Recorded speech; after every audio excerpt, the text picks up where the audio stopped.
Engage fluo injectors. Engaging fluo injectors. Fluo reactors at 80%, sir. Fluo containment field is destabilizing. Emergency fluo containment protocols now. All hands brace for impact. Brace for impact in 3, 2, 1.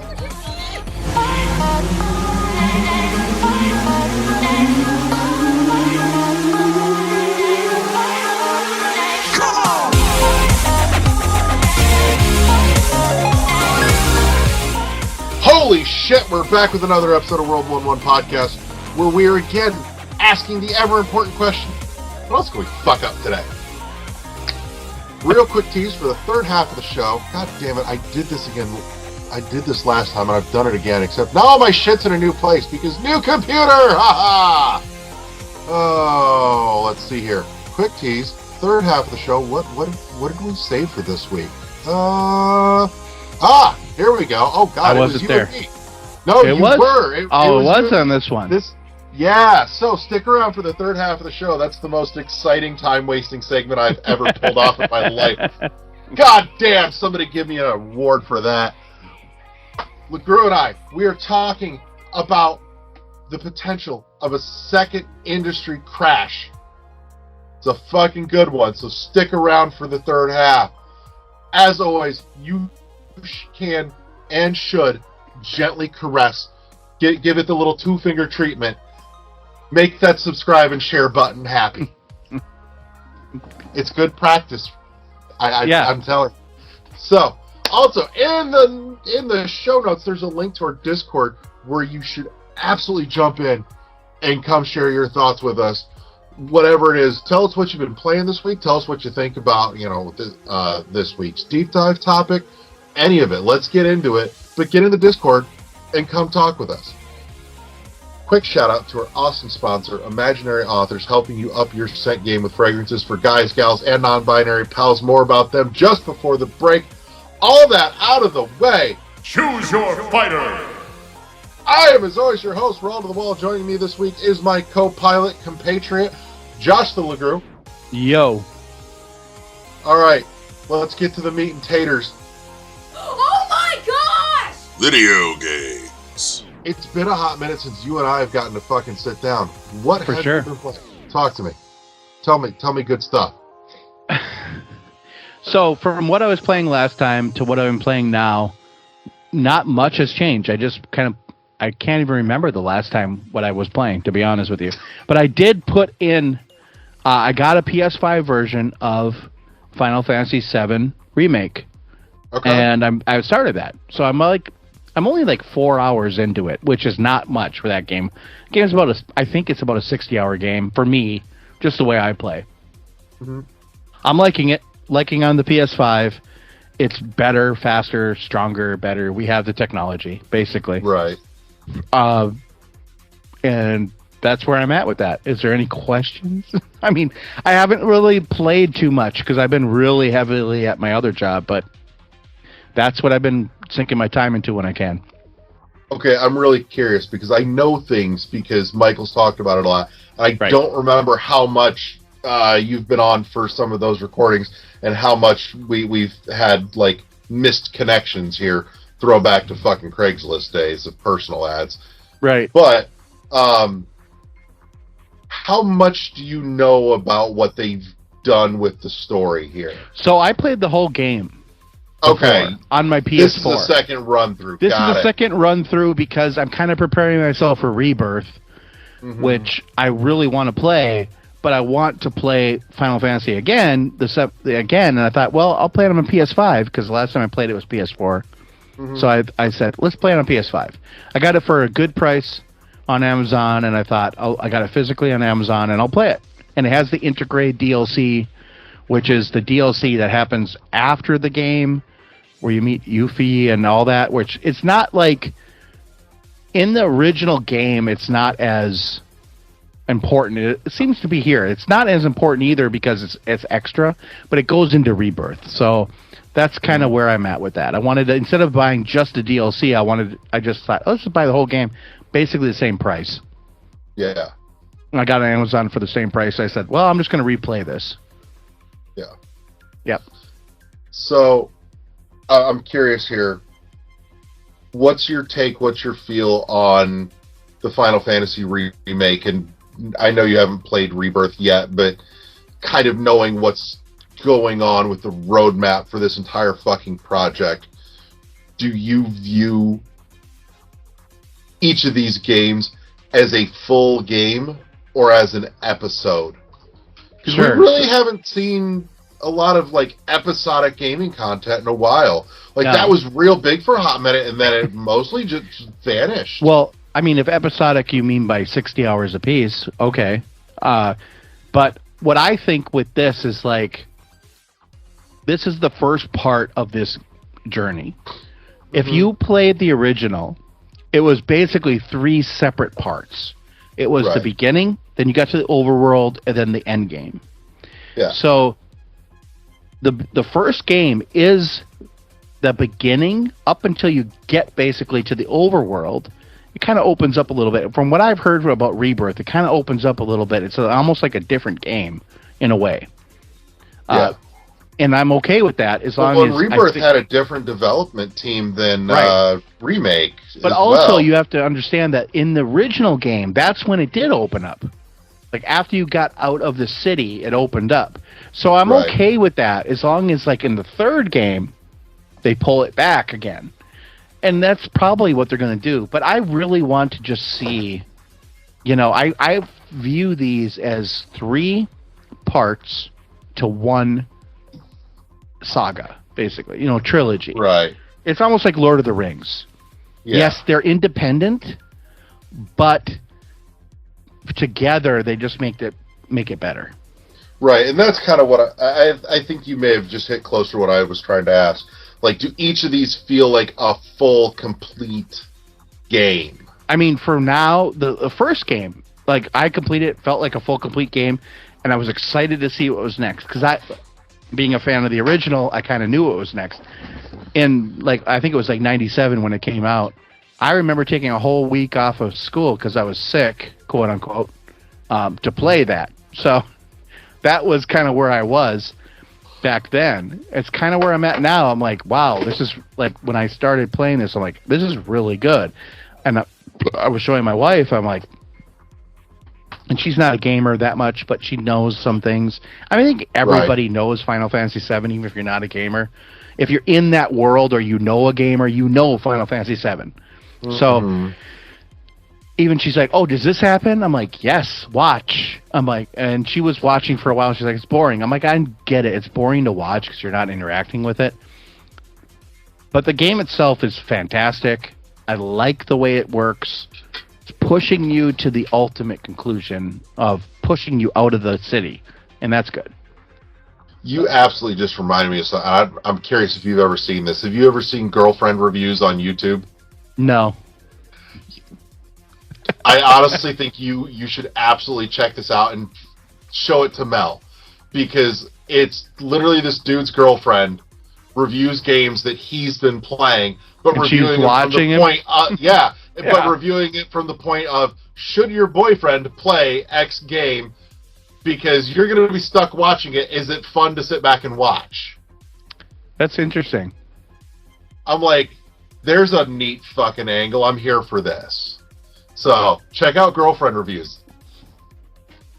That's I will.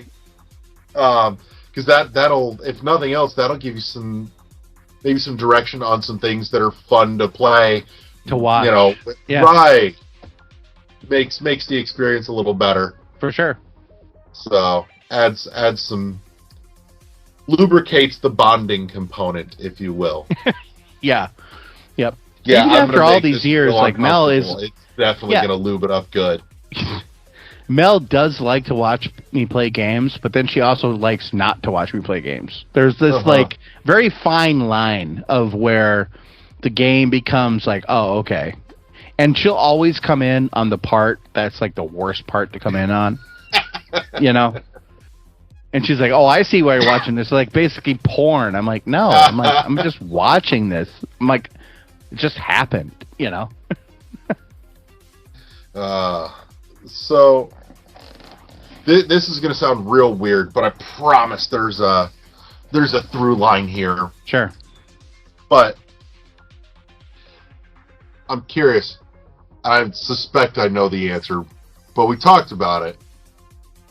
Did you get out to your comic book shop? No. Oh, sad face. But tomorrow that's Yeah. the goal. Because I'm Nice. off tomorrow. It's Friday. I get paid. So I got some extra cash. So it actually is a plan in the works. So Yeah, we're going on Sunday, and I'm excited because the first issue of White Boat is out, which is the newest series from Distillery that's starting maritime horror this time. So, nice. But the reason I ask is because the pillowcase thing that we were talking about earlier, Yeah. it clicked in my head. I'm like, the old Metroid manga is like nigh impossible to get a hold of.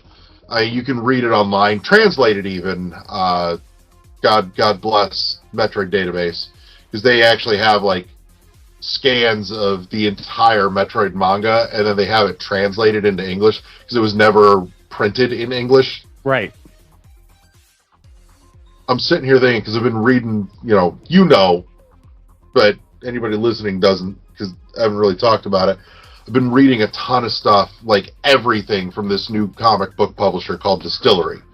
And they do awesome work. Like, all their stories are only 3 issues long, in, out, and done. But they're not the usual comic book format where it's maybe like 20 or 30 pages to a book. And they're bigger. They're more like the 10 by 11 format. Yeah. And so they're usually like a good 50 to 70 pages of an issue. And I saw that and I'm like, I would love to see Distillery get the rights to do like a 3-issue Samus origin story. Like what they did, just a retelling of the story that was in the old manga. I'm like, man, they would do really fucking cool work with that. Right. So, I'm sitting here thinking about like who I would want to see do the writing, do the art. But if Distillery was the one doing it, 100% blind buy, because these guys are batting 1,000 with everything. So, but anyways, that's, like I said, there was a through line there somewhere, because I'm just like, Yes. that would be really fucking neat. But the other one, another one I would love to see them do, and here's the rest of the through line, is what I've been playing. I've been playing Animal Well. And holy shit, I have not played a game, and I told Riker this, I have not played a game that oozed atmosphere like this Sure. in ages.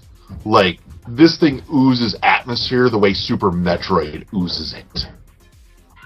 Yeah, it's a And good game. that's From That's what a I hear. high fucking mark.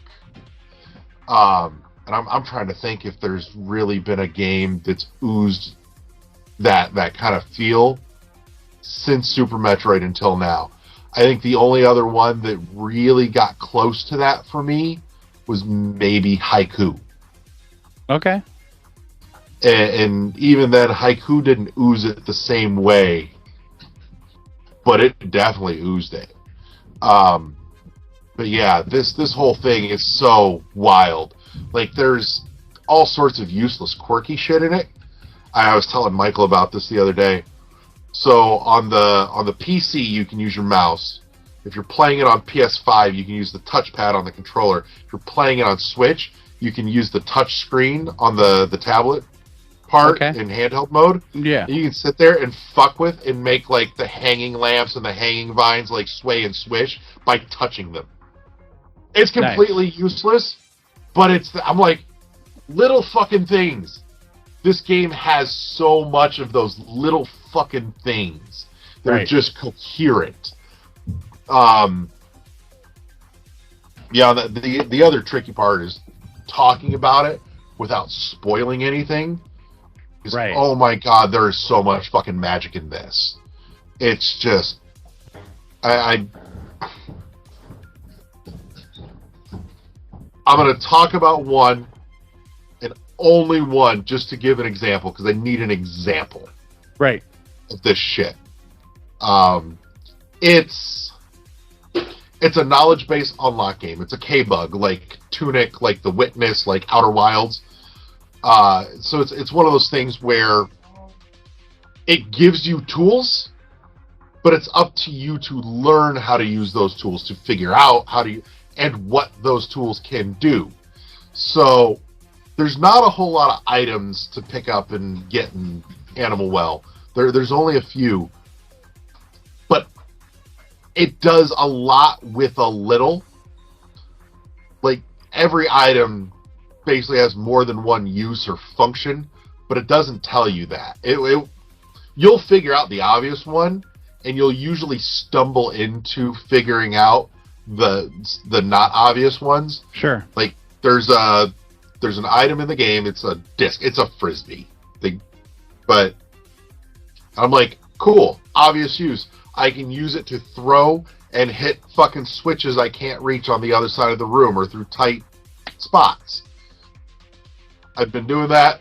I'd even kind of, gotten into some advanced techniques of that, like setting it up to where it's bouncing back and forth, hitting a set of switches to make them alternate on and off while you run around and do something else, that kind of thing.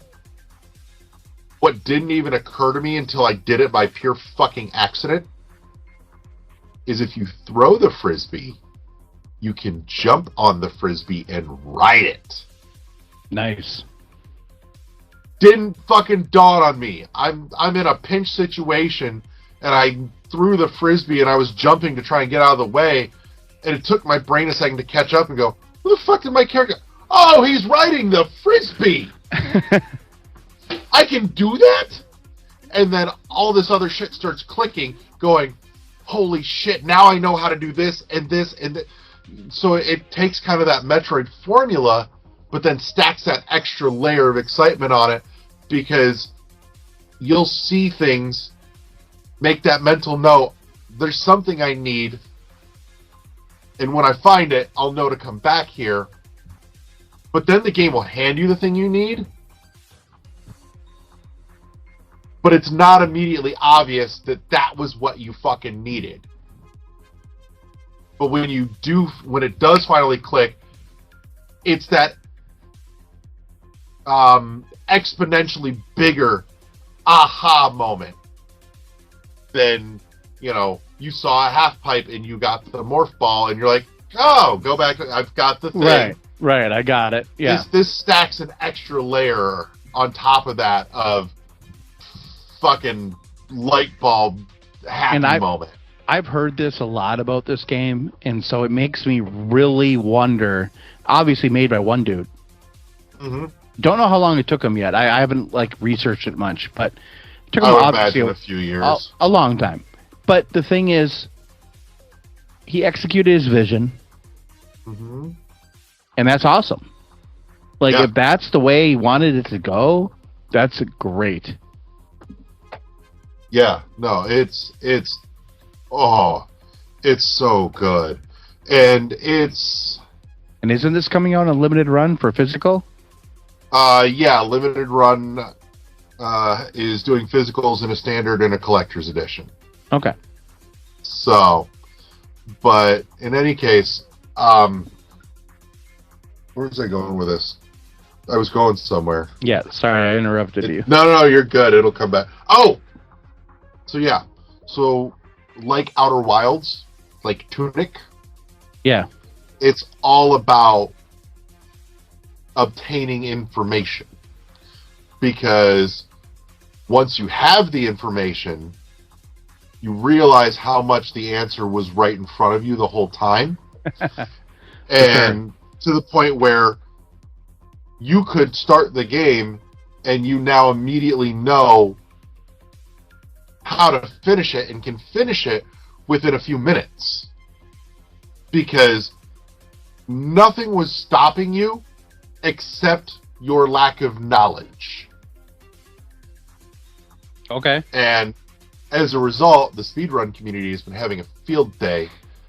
Like, speedrunners have got it down to under 5 minutes, and they're closing in on 4.5. Right. And that's kind of the nature of a K-bug. A broader example, to a much lesser extent, would be like Breath of the Wild, where you start the game, and as soon as you're off the plateau, you can run straight to the fucking end game if you wanted to. Nothing is stopping. No, nothing. And you can absolutely do it. K-bugs are the same way. The difference is you don't know where the castle is until you get the information. But the castle has always been right there in front of you. You just didn't recognize it as such because nobody taught you yet. So, and apparently the layers go so deep that even the save file that you select out of the 3 slots makes a difference. I heard about that. I don't know the specifics yet, but I know that it's a thing. I did hear about that. That the save slots, each one is a different thing. Yeah. So I'm super, like, that's a brilliant way to push replayability. Aside from the fact that there's already supposed to be, like, secrets upon secrets that he's expecting people to take years to find all of them. Right. Which just makes me so profoundly happy inside. Yeah, that's great. This is everything I love about this kind of shit, and it's killing me because I want to, like, soak it in, but I'm refusing to look at basically anything until I've finished the first run of the game. Then I'm going to start poking at a few things so that I have maybe some more loose threads to pull on to find more of those other secrets on my own without being directed to them. Right. Like, I love K-Bugs, and I've got a few started that I have not finished yet, ashamedly, including Outer Wilds and Tunic. But I know what they are, and they're ones that I've started, and Tunic just kind of got put to the side for really weird reasons, actually. And then Outer Wilds, I told you my plan is, because I started it a couple of months ago, and once I got a feel for it, I'm like, okay, we're stopping this now, and I am saving it until summer break is a thing, basically. I'm going to start hooking it up to the projector out on the back porch and saving it for playing exclusively at nighttime by the fire, because it totally has that, like, campfire redneck astronaut feel going on, including the whole, like, summer night backyard crickets fireflies vibe even. Yeah. And I love that, and I want to further steep myself in that. That kind of goes back to the whole thing that Wes and I talked about, completely by accident, actually, was, you know, where do you play your games? And originally that conversation started as, you know, how do you decide what platform you're buying your games on to play on when they're available on multiples? But it turned into, you know, no, physically, where do you play your games? And so that episode's out there a few weeks back. You should totally go give it, like, this kind of just recontextualizes that a little bit, you know, or adds some example here. But yeah, no, that specific game I want to play on the back porch during summer nights by the fire and hearing the crickets and shit, because it just adds to the ambiance of that game. It's like pairing a fine wine with a great steak. By themselves, they're both great. Together, they are divine. But that's that's what I've been playing is a lot of Animal Well, and then coming up is going to be Hellblade 2, which I've been waiting years for, and anybody that's listened to our nonsense for any length of time, you'll hear that come up recurringly. But it's finally fucking here, and I can get thumbs on with it, and I am so ready to just dive in and just lose myself for a few hours. I am absolutely fascinated by the prospect of seeing Senua progress in terms of living with her condition. Right. Correct. So, me too. But yeah, that and a little Balatro is still in the mix. Like I said, it's a great bedtime game. Oh my god, it's a great bedtime game. It has all the again, where do you play your games? Holy shit, this is completely unintentional. But yeah, right. Go me for the interlace here for the callback. But it's such a great bedtime game. It's just got the super chill vibe. Right. So you're winding whole, down. Yeah. Yeah. It's not whipping you up. Everything about that gives the right vibes. Like the music, the default volume on the music is very low. It's solidly audible, but it's low, and what is there is very laid back. They know that that's what people are playing it, and kind of wind down for the night, because it's not like Doom Eternal, Yeah. Like start playing rock music and metal and getting you to kill things, The other thing too is, and even if I'm not playing it like at bedtime for a wind down, if I'm like just sitting after work and playing for an hour because I wanted to play something actively and attentively, and I was playing Balatro, I don't do this, but I know that there are a lot that do, and it was something that Mark Brown over on Game Maker's Toolkit talked about not long after, within a few weeks of Balatro releasing, is that he talks about the unsolvable design flaw in Balatro, which is that despite wanting to convey the feeling of excitement of not being for sure if the hand that you're playing is going to score you enough points or not, you can math it out. All the information is there. You can run the numbers before you hit play to know if you're going to get what you need or not. But the developer said that he doesn't want people to do that. He wants the excitement of making an educated guess and then seeing if it plays out right or not. And so, doing this kind of thing at bedtime, where you're winding down, you stop, even if you are that kind of person that does run the numbers and checks the math and like plays it hardcore basically. Bedtime, you don't do that. You're winding down, you just kind of go with the feel of it. Yeah. So, but yeah, that's what I've been spending here lately. I think that means it's a great time for a quick, lovely word about our awesome sponsor, Imaginary Authors, just before we jump to the break, and then we'll get into the third half of the show. So, if you have not yet, absolutely should, go hit the link in the show notes and check out Imaginary Authors, because they are helping you up your scent game with their fragrances for guys, gals, and non-binary pals, including one of their newest ones. My sample trial size came in the mail this week, and I like it. I'm impressed. This to me is a great like daytime scent.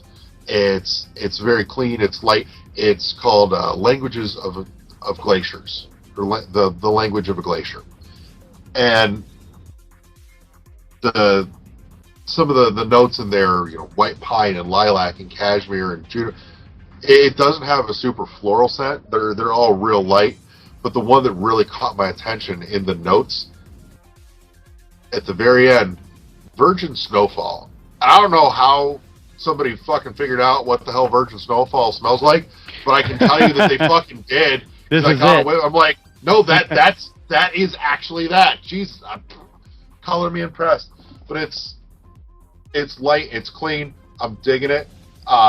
It's absolutely going in my fragrance rotation on an ongoing basis at this point. I'm impressed. So go check them out. Link in the show notes. Hit them up. Imaginary Authors. All that, now that we've got it covered, I think it's a great time for us to go get ready for the third half of the show right after the break. And we're back with the third half of the show. This week we're taking a dive down the warp pipe. Oh, wow. Love these pipes.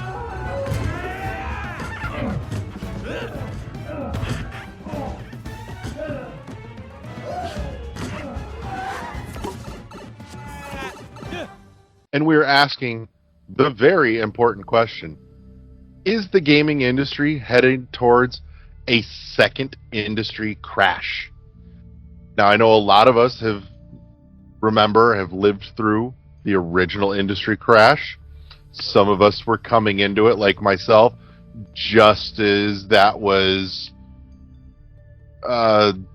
ending, as the industry was recovering and finding its footing again. Right. But I'm pretty sure we can all agree, I don't think we want to go through that again. But then again, maybe, just maybe, it's not the worst thing. So, let's dive in.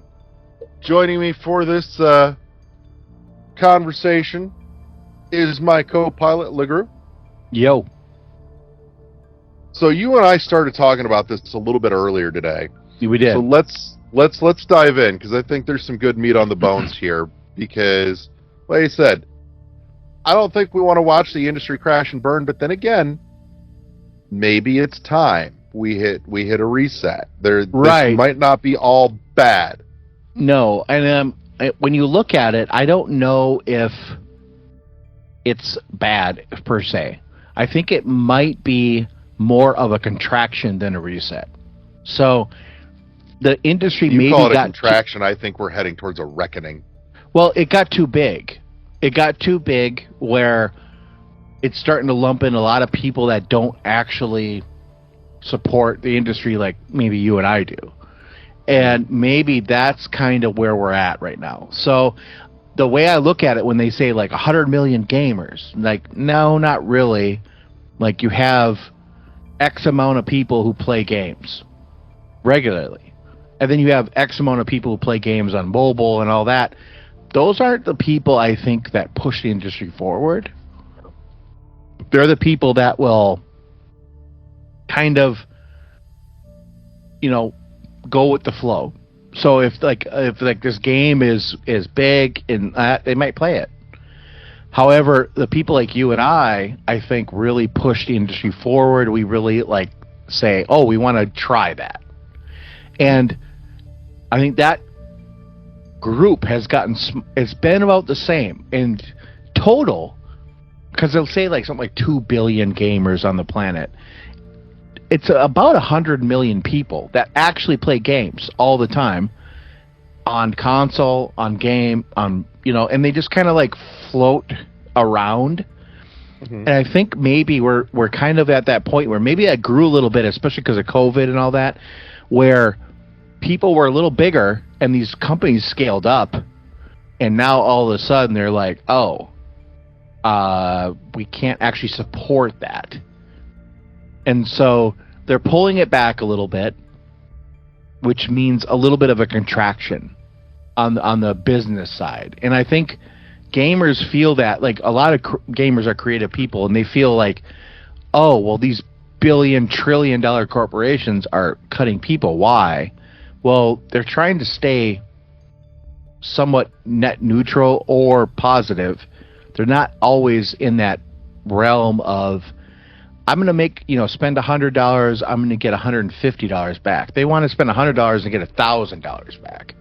Mm-hmm. And I think that that's a reality that gamers have to kind of accept with these big corporations. Now, we get into, and I think we'll talk about it a little bit, but we'll get into the indie scene where those people don't need that outcome. And so they may be totally happy with, spending $100 getting $125 back. In that. And so that's a whole nother, that might be a whole nother conversation. Oh no, that's exactly where I'm going that's with this where we're conversation. Going. So let's do it. So I think you and I might be on a slightly different track, but I think those tracks run at least parallel, if not merge, at some point here. So what I was thinking about looking at when I threw this topic on the list earlier was that we just saw. So this will kind of date stamp this recording a little bit because we record these ahead, the deep dives anyways, ahead of time. Roll them out in a couple of weeks, but we just had the announcements of another couple studio closures, including, was it Arcane? Yeah, Arcane Austin. Yeah, Arcane Austin, Arcane whatever. And shit, Tango what was the other one that Gameworks. just... Tango That's Gameworks. it, thank you. Yep. And so here we're dealing with... Arcane Austin is a little bit of a complicated one just because of Redfall. Yeah. And that's technically kind of dicey, choppy waters. But you've also got Tango that just recently put out Hi-Fi Rush in the last 12 months that did well. Yeah. well And it's been ported to other platforms. Right. Like it's going places. It's still making more money because it's stepping onto new platforms. And like you were saying, they don't want to, the publishers don't want to make some money, some profit. They want to make all the money, all the profit. Right. Problem is that's not a sustainable business model. No. There is a finite amount of money in circulation, period. And they seem to assume that it just magically multiplies every time they fucking want it to, and then get pissy and whiny when it doesn't. And the more and more I sit and stew on it, and every time this shit happens, I just sit here and I go, if you would stop fucking spending as much, if not more, on the marketing than you did on development. You are already creating an unattainable financial goal for yourself to surpass, and then you're gonna cry about it when you fucking don't. Like, I'm sorry, you kind of made your own fucking problem here. The follow-up problem to that is the fact that when that shit happens, they're not the ones that eat it. It's the developers that end up eating it and paying the price for that cock-up. It's dumb. Whereas, and I've said this before and I'll say it again, if start scaling back a little bit. You have a huge studios for a lot of these publishers where you could be divvying them up, tasking them on a larger number of smaller scale games that don't have to be quite as polished, quite as high end, and sure as hell don't have to be as expensive, and they may not have the same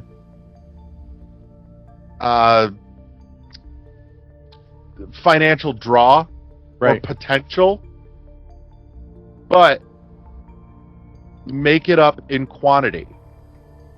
Give me half a dozen smaller games that turn a 20% profit on their dev cost, as opposed to one game that might turn 100% profit, maybe.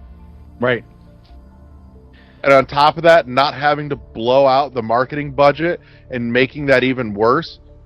Additionally, part of the problem too is when they do that, they're gambling so hard that they're trying to make a game that appeals to everyone, and then ends up not being fun for anyone, and then just create their own fucking problem. If you make some more stuff that targets a more dedicated niche audience, that audience, knowing that this is for them, is way more likely to turn up and buy and get you your money back and turn your profit. That's the smarter business model, because at that point, recoup your cost, make some profit, make the next game, repeat the process. You'll make your money slower, but more consistently, more there's less gamble involved, and it's just more reliable that way. Yeah, you're playing the long game, which and none of them want to do anymore. No, and they don't, because we're in this portion of businesses that have to create profit over months and years over and over again. Unfortunately, it's not sustainable. There is going to be a period of, reconciliation where they come together and they do contract. And I think we're in that period right now. We're literally in the beginnings of it. I think it's going to contract quite a bit more, where we may see people, and the problem with the contraction, here's the real problem with it. It not only creates the people like you don't want to have. So, for example, like it creates people that don't have jobs, but it also creates conglomerates that are huge. Mm-hmm. And we were in that consolidation period with Microsoft, with Sony. Everyone's consolidating into bigger corporations to save themselves. And now the bigger corporations are saying, oh, you're not producing. You're a drag on me, and I'm going to cut you loose. So, yes, that could create another period where the indie developer becomes even better. But yeah, I'm going to say it's gonna wash a lot of people just out of the system in general, where probably they're not going to ever get a business. They're going to go to work in another industry because they're never going to come back to the gaming industry. Yeah, because it just doesn't have the amount of people employed that it used to have. Now there are always going to be those AAA studios that have tons of people employed, but for how long? Mm-hmm. So once they're done with their game, that's the thing we got to look at now. Yeah, and again, the big publishers and studios, and I point the finger more at publishers because that's where the bean counters really come into play here.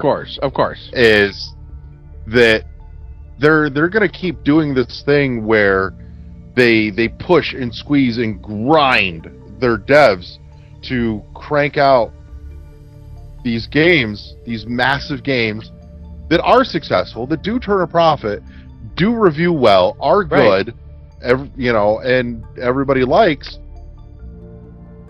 But the reward at the end of the rainbow is a fucking pink slip.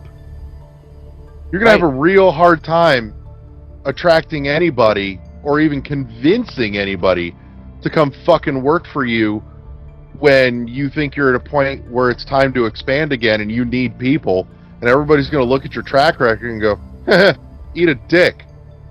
Right. And the people that do still want to be in and stay in this industry, when this shit happens, they're headed off, they're getting together with their buddies that they all worked with, and they're making their garage studios, and they're turning out their passion projects, their dream games, their actual individual creative endeavors. Right. And the AAA publishers are going to be left languishing. And frankly, I think it's about time. Like, sorry, this is your comeuppance for your unbridled greed. Yeah, I mean, I don't think that's a bad thing. No, I don't think so. I sympathize and I hurt for, and it sucks the people that are getting caught in the backwash here, and in the short to maybe even midterm. Yeah, short to midterm. Sucks. Yep. But I mean, it really does suck. It does suck. And I do feel, though, it's coming. And it's happening already. It's happening slowly. And don't get me wrong. Yeah, and don't get me wrong, too. That just kind of mirrors and parallels what's going on economically all over the fucking place. Not just, our industry here, but success is being rewarded with punishment. Right. And, this is just one microcosm of that larger picture, but it's one that the pace of everything seems to be even more accelerated, which really kind of boggles me as to why more economists don't pay attention to what's happening in the gaming industry and go, because it's a toy. Warning flags. Yeah. It's a toy.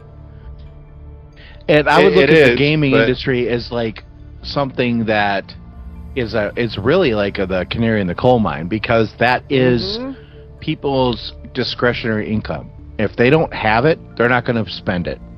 And if it's already happening here, it's going to ripple effect through everything. Oh, yeah. And I can speak to the whole canary in the coal mine thing. I live in an area where we have the economic, like the nationwide economic canary in the coal mine in my area, because I'm over here in South Bend in Indiana, and one city over is Elkhart, which is like the RV capital of the world. The RV industry is the nationwide economic canary in the coal mine. When things start turning and going south, the RV industry is the first one to fucking feel it. When things start turning around, the RV industry is the first thing that starts coming back. And gaming may actually may have just started becoming the second canary in the coal mine. Like, you can look at those two probably in parallel. Yeah. I'd be real interested to see how that plays out in the next 50 to 70 years on a more long-term format, to see how those line up or not. But yeah, it's just like I said, this whole punishing success is absolutely ridiculous. And like I said, I think we may be headed for that second crash, but I don't think it's going to take the same shape as it did in the 80s. No, and not at all, especially because of the connected world we live in. Yeah. It's going to be different. Mm-hmm. It's not going to be like, video games are going to go away. It's going, because they literally could have went away in the 80s. And I don't think a lot of people would have cared. No, and it almost did. Yeah. If it wasn't for Nintendo was the only company that pulled it forward. Yeah. By the NES. If they didn't make the NES, it was over. Well, not just that, but it was in how they marketed it, too. Right. And they had the Nintendo seal of quality. They had all this stuff that was like, it might have been bullshit, but everyone agreed that it was good. Mm-hmm. And sometimes you got to dress it a little differently to get people to see it. Right. And today we don't really have that. It is going to contract. I know that. It's going to happen. Yeah. It's already happening. But is it going to contract to the point where we're going to even notice it? I think we're already noticing it, for one. It's why these stories keep making the news month over month as it happens. Right. But I don't think we're going to see the net result of it for another 3 to 7 years, maybe. Right. Because as these closures happen, as these layoffs keep happening, it's going to take time for the people that are being tossed out by the corporations to figure out how to land on their feet, reach out, make the right network connections, and piece together new small studios to start making those smaller games that are lower budget, more creative, more passion-filled. Right. And that passion and that creativity is what's really going to bring in the dollars for them. So it's just going to be one of those things. We're seeing the beginning of that cycle, and like I said, in the next half decade on an average is when we'll start seeing the fruits of the The cullings. Yeah. Yeah. And That's what- as much as it, sucks to see it happen and see the people going through it, and I don't mean to say that or sound like I'm saying that in a dismissive way. I'm not. Right. But the branches are being trimmed and culled, and the stupid thing is that it's the trees that are doing it to themselves at this point. It's not Right. even the farmer coming along looking after them for the health of his farm at this point. The trees are fucking doing it to themselves. Right. It's just like, okay, you do you, and when you fucking fall on your face, I'll be over here with the saplings that Yeah. walked away and planted themselves and are bearing far richer fruit. Yeah, I think it's a Then good you place can whine to and cry about it. Right.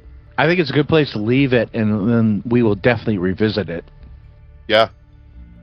So, but that's I think the conclusion here is the contraction, the reckoning is coming, and this will be the second great industry crash, but it will be its own unique beast. Of course. And we will this industry will come out better and stronger for it, and we as the gaming consuming population will absolutely get to reap the rewards of it.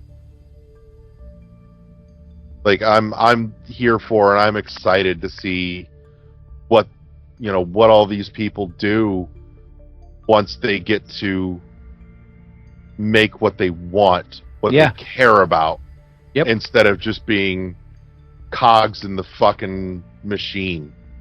I get it.